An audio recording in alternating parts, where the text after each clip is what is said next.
وفاقی وزیر دفاع خواجہ محمد آصف کی جانب سے قائد اعظم ٹرافی جیتنے والی سیالکوٹ کرکٹ ٹیم کے اعزاز میں ایک پروقار استقبالیہ تقریب منعقد کی گئی۔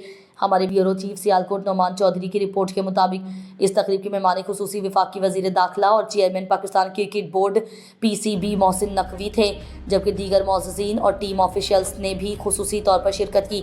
تقریب میں خواجہ محمد آصف نے ٹیم کو شاندار کارکردگی پر مبارکباد پیش کی اور کہا کہ یہ کامیابی سیالکوٹ کے نوجوانوں کے لیے ایک روشن مثال ہے۔